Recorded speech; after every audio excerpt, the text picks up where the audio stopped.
A intervenção do Estado no domínio econômico nada mais é do que todo ato ou medida legal que restrinja, condiciona ou tenha por fim suprimir a iniciativa privada em uma determinada área, visando assim o desenvolvimento nacional e a justiça social, sempre levando em consideração os direitos e garantias individuais e a dignidade da pessoa humana.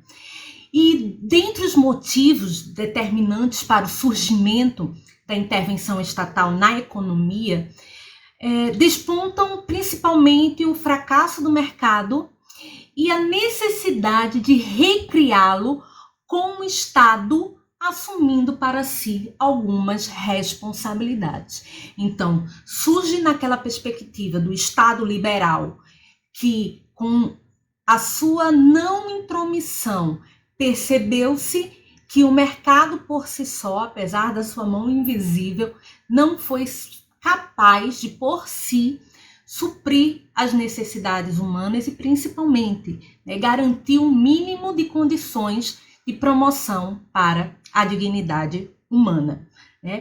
E também é importante salientar que a intervenção ela teve por fim garantir também a livre competição e a eliminação da desigualdade nesse cenário econômico.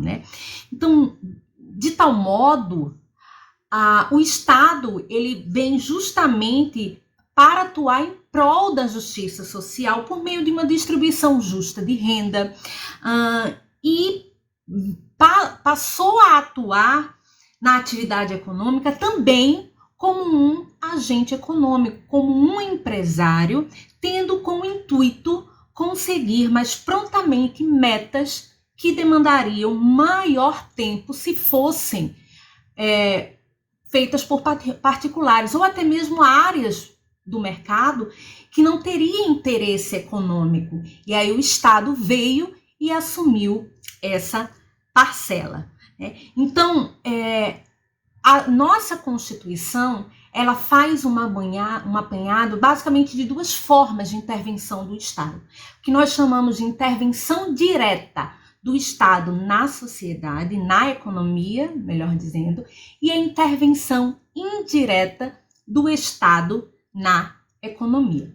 Mas para a gente compreender isso, é importante a gente voltar um pouquinho no tempo e perceber como se deu a evolução do Estado e a sua relação com a ordem econômica. Então, se a gente partir da ideia do Estado de Direito, podemos identificar, de acordo com a doutrina, basicamente uma tríplice vertente. Nós temos o Estado liberal, o Estado social e o que nós chamamos na atualidade de Estado pós-social.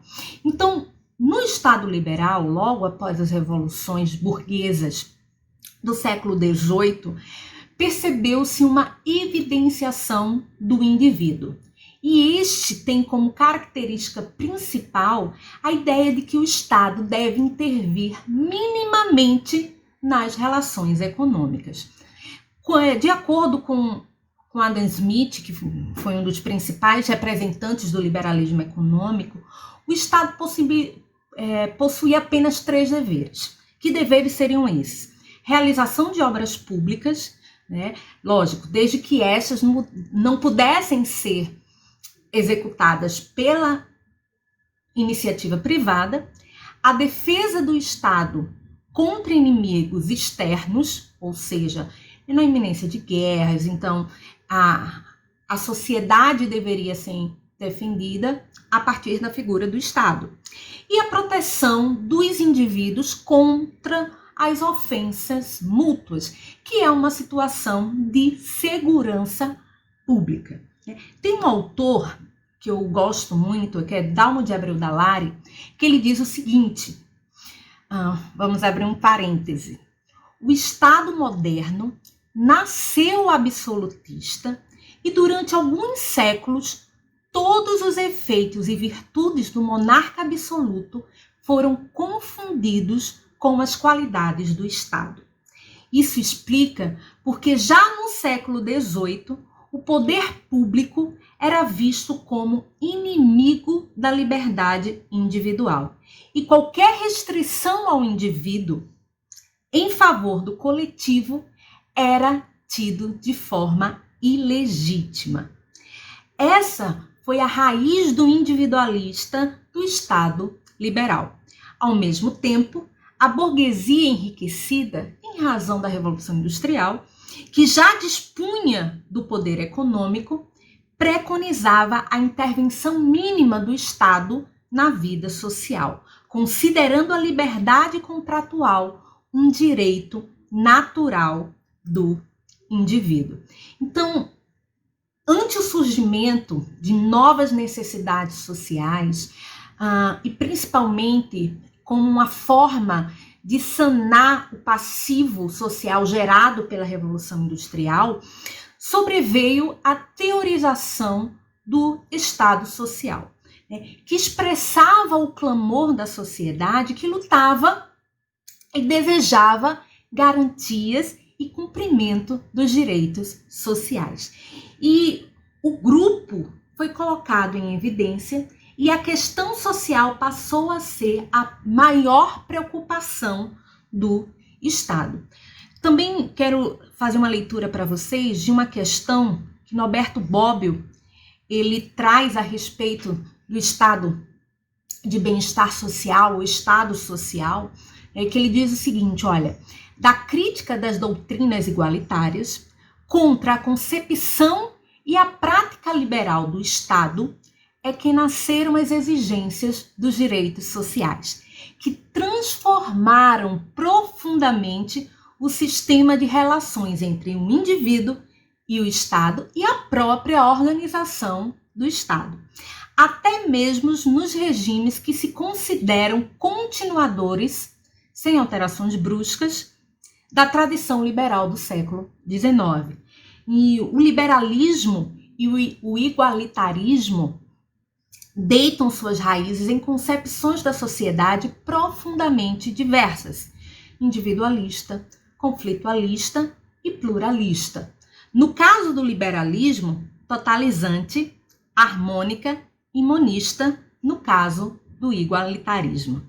Para o liberal, a finalidade principal é a expansão da personalidade individual, abstratamente considerada como um valor em si.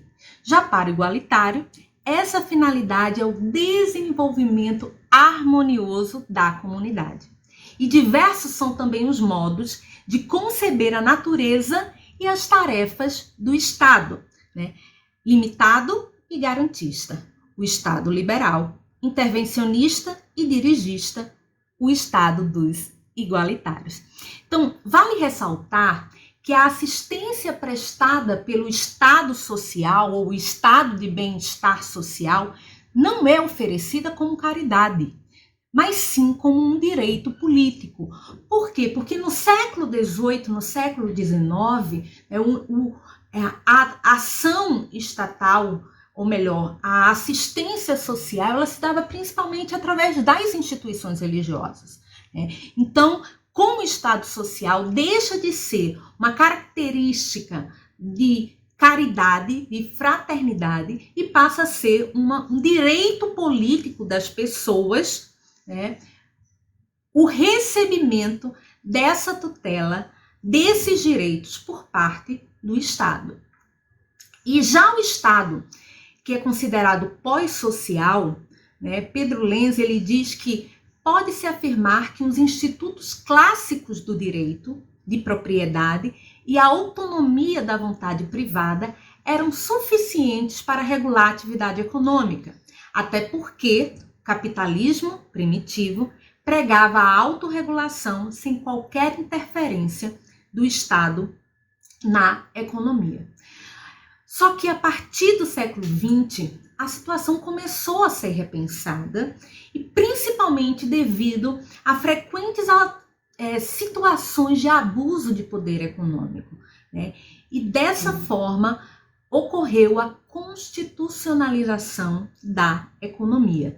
Nós vimos na primeira aula que a Constituição descreve no seu artigo 170 que a ordem econômica, fundada na valorização do trabalho humano e na livre iniciativa, tem por fim assegurar a todos uma existência digna conforme os ditames da justiça social. E com isso, percebe-se que a ordem econômica tem como pilares a valorização do trabalho humano e a livre iniciativa, os quais também nós vimos são considerados fundamentos da República Federativa do Brasil, lá de acordo com o artigo 1º, inciso 4º da Constituição Federal. Então a gente pode chegar à ideia que o Constituinte ele privilegia o modelo capitalista, mas não deixa de lado a finalidade da ordem econômica, né? Que nada mais é assegurar a todos uma existência digna conforme os ditames de justiça social, afastando-se assim da concepção do Estado absenteísta, nos moldes do capitalista, do liberalismo, melhor dizendo. E quais seriam então os meios de atuação do Estado na economia? Nós percebemos que a nossa Constituição abriu o caminho para que o Estado brasileiro ele pudesse sim intervir de várias formas no seio do mercado, né? Então, o Estado, basicamente, ele pode interferir na economia de modo direto ou de modo indireto. A exploração, né, direta da atividade econômica pelo Estado, tanto quanto o Estado agindo como agente normativo ou regulador da atividade econômica, né, ela se dá basicamente dessas duas formas, né? O que significa que o Estado ele pode ser tanto um agente econômico quanto um agente disciplinador da economia. E se a gente voltar para a Constituição Federal, lá a partir do artigo 170, né, a própria Constituição reconhece essas duas formas de ingerência do Estado na ordem econômica: participação e intervenção. O artigo 173, ele diz o seguinte, né? Ressalvados os casos previstos na Constituição, a exploração direta da atividade econômica pelo Estado só será permitida quando necessária aos imperativos da segurança nacional ou a relevante interesse coletivo. E já o artigo 174 do Caput, ele afirma: já como agente normativo e regulador da atividade econômica, o Estado exercerá, na forma da lei, as funções de fiscalização, incentivo, planejamento, sendo determinante para o setor público e indicativo para o setor privado. Então, quando se fala em atuação direta, o próprio Estado ele atua na economia de um país, seja em regime de monopólio, seja de participação com as empresas do setor privado. Então, dessa forma, nós temos o Estado enquanto agente econômico. Porém, quando há a intervenção, a atuação indireta, prepondera o princípio da livre concorrência. E o Estado visa evitar os abusos como os decorrentes de cartéis, de práticas de dumping, como por exemplo. Então, conforme a gente expôs, né, é interessante a gente discorrer um pouquinho especificamente, né, sobre a exploração direta e indireta do Estado na atividade econômica, né? Mas para isso a gente vai chamar um próximo bloco para diferenciarmos a exploração direta da atividade econômica pelo Estado da exploração indireta da atividade econômica pelo Estado.